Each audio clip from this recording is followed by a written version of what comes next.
The brain you are using right now to watch this video is not the brain you had when you woke up this morning. Not metaphorically, physically. Every single experience you had today, every mindless scroll, every spike of engineered anxiety, every micro decision has left a physical jagged scar in your neural architecture. As you listen to my voice, microscopic bridges are snapping while others are fusing together like hot plastic. You think of yourself as a fixed entity, a finished product. You are wrong. You are a house where the walls are constantly moving while you sleep, and the foundation is being secretly rebuilt by whatever you looked at for too long today. For over half a century, the greatest minds in science believed a comforting lie. They believed the adult brain was a static machine, hardwired, set in stone. That belief wasn't just slightly wrong, it was a catastrophic misunderstanding of human nature. Because the truth is much more terrifying. Your brain is transforming every minute you are alive. It never stops. Which means the real question is not whether your mind is being rewritten. The question is, who is holding the pen? And what exactly are they turning you into? Welcome to the Mind Ledger, where we open the accounts your mind has been keeping secret.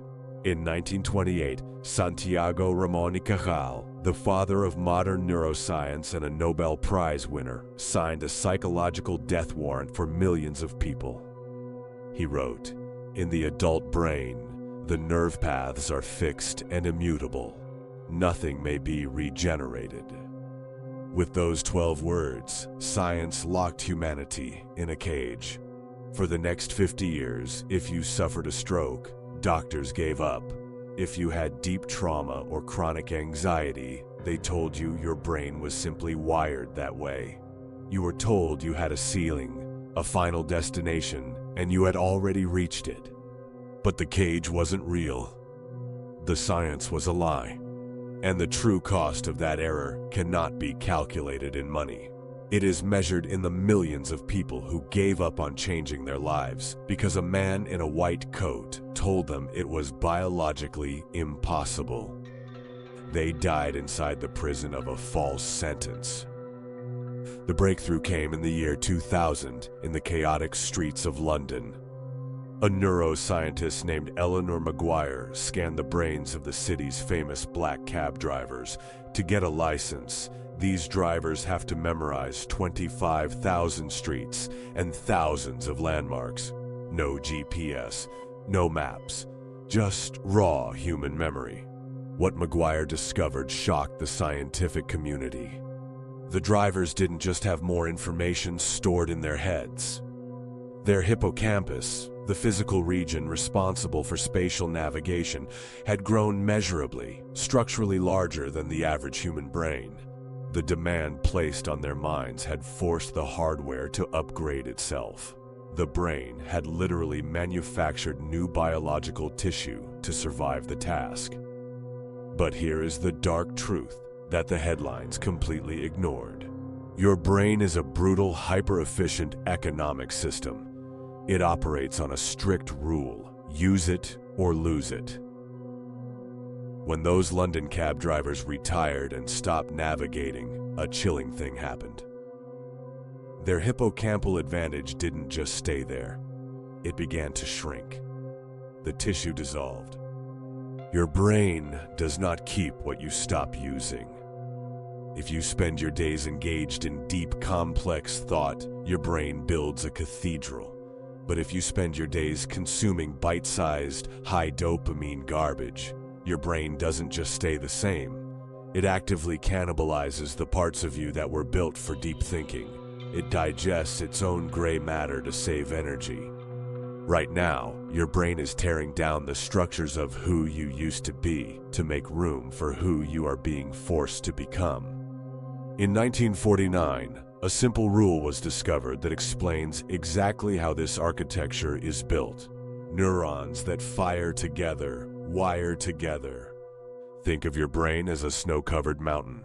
The first time you have a thought or an emotional reaction, it's like a sled sliding down the fresh snow. it leaves a faint track. But the next time you have that thought, the sled naturally slips into the same track.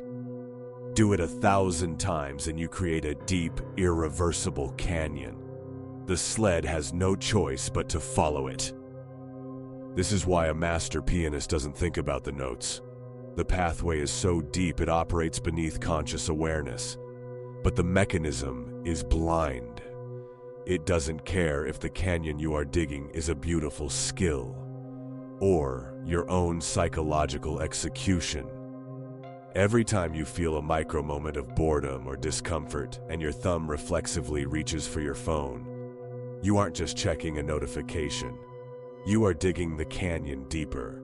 Every time you catastrophize a small problem or replay an old hurt in your mind, you're strengthening the high-speed highway of your own misery. You think you are just making a temporary choice. You are not. You are building the automatic physical machinery that will dictate how you react to the world for the next 10 years. You are practicing your own destruction, and you're doing it on autopilot. In 2019, the Max Planck Institute decided to look at what modern life is doing to this machinery. They scanned the brains of heavy smartphone users. What they found should haunt you. They observed a violent, measurable thinning of the cerebral cortex in the exact regions responsible for sustained attention and impulse control. Let that sink in. The device in your pocket didn't just change your habits. It didn't just waste your time. It physically eroded the biological tissue you need to resist distraction. The tool modified the hand that held it, and the hand never noticed. Here is the ultimate twist. The software engineers in Silicon Valley know about neuroplasticity. They understand it better than you do. They aren't just trying to win your attention for 5 minutes. They are running live, continuous A/B tests on your nervous system to trigger your amygdala and reshape your neural pathways. They don't want you to just use their apps. They want to turn your brain into an analog mirror of their code. They are engineering a brain that is literally incapable of being alone with its own thoughts. A brain that is pre-wired to be controlled. You are not using an application. Your brain is becoming the application.